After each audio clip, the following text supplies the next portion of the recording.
Hi everybody, Luke here, and welcome to Serious Sunday. It is another summer eve, and it is actually not too bad tonight. The heat's dropping down, the humidity level's pretty manageable, so life is good, I guess. So, No Man's Sky has problems, apparently. I don't know what it's all about entirely, but I haven't really been following it all that closely. No Man's Sky seemed fairly interesting to me, but as somebody who kind of got space simmed out during all of the time that I was involved with Elite Dangerous back in the day, I just couldn't necessarily bring myself to get overly excited with No Man's Sky or Star Citizen, things like that. I have Star Citizen. I just don't play it. And that's just kind of the way it all happens. But my own sort of personal lack of extreme enthusiasm for the game aside, apparently it has run into some major issues in the area of under-delivering on promises, or quote-unquote promises that were made during the development cycle, which rings a couple of very interesting bells for me. Back when Frontier originally released Elite Dangerous, a lot of people were upset, I guess is the best word for it, with the way that the game seemed significantly less full than they wanted it to be. In many cases, some things were listed as promised features, or features that they believed were going to be part of the game at release, and there was a lot of talk about the game being quote-unquote unfinished, and some people got refunds for the game, and these are all things that just basically happened. But in the case of No Man's Sky, it appears that this is a very large issue,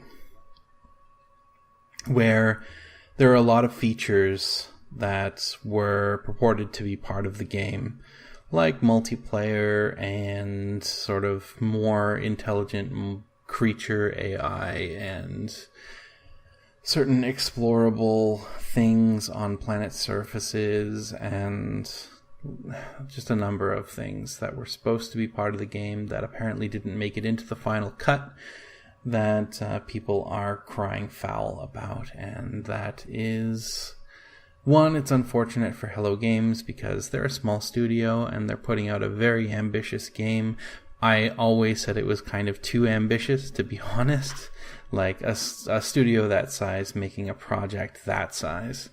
It can be done. They've proven that it can be done, but good gravy. That is a heavy duty undertaking, and I do not envy them the work that obviously had to go into a project like that. But that said, there was obviously a lack of communication, or a lack of effective communication between Hello Games and its fan base, which led to this inevitable issue of the game coming out and suddenly people being upset because it's not the game that they expected it to be.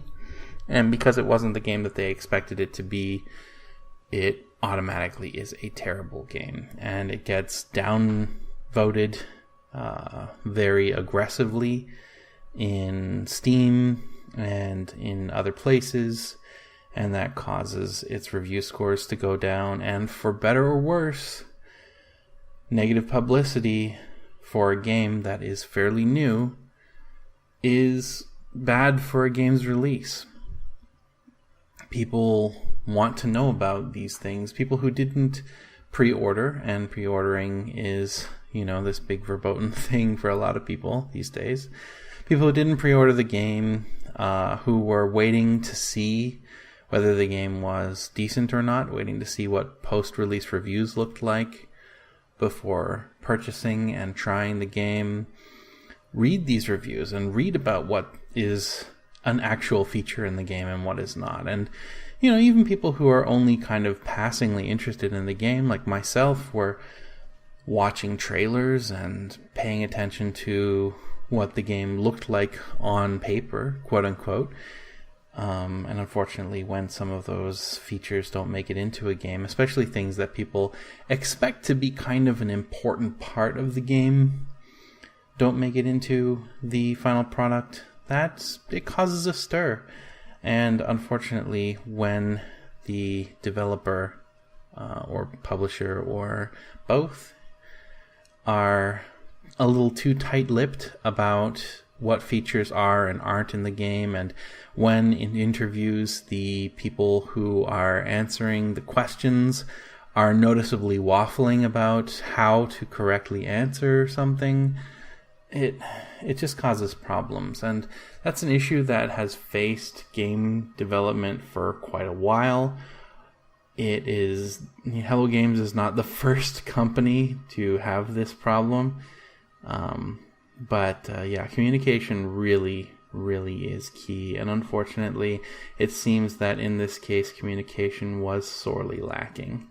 I'm not going to say that people would immediately have forgiven Hello Games if they had outright come out and said, ultimately, we decided that because our universe is so vast and because networking just wasn't happening for us, we have decided to push back the networking features of the game and make it so that until we can sort out any issues, we are going to keep the multiplayer component on the back burner and focus on making sure that the single player content is as perfect as possible before we revisit it. People would have been upset, but people would not have necessarily been as angry as they understandably perhaps are with the studio. Now, there are many, many reasons why somebody couldn't say something like this. Obviously, from a marketing standpoint, from a publisher's eye view, doing something like that, saying that one of the features that is the most sort of majorly anticipated parts of the game is not going to end up in the game, yeah, absolutely, that's going to hurt your sales numbers. I guess it really becomes a value judgment as to which one is going to hurt you more, and I think somebody may have made the wrong judgment here. Now, I could be wrong. I haven't actually checked on No Man's Sky's sales figures, and I'm sure that their sales were pretty good. And even though a lot of people talk about getting refunds, these are a vocal minority, really. And I'm sure that a lot of people are enjoying the game, but it's made a lot of news, and I just kind of wanted to say that, there's a lot of factors at work here. It's entirely possible that Sean, I guess is the name of the guy who runs Hello Games, or has been the one speaking on behalf of the No Man's Sky team, may very well have had his hands tied and been unable to really talk about some of the features that may still need work or may just never make it into the game, and just can't say that because of being told that he can't say that by his publisher or whatever. There are many reasons. Regardless of the reason, however, there are issues with doing it that way. I'm not going to deny that.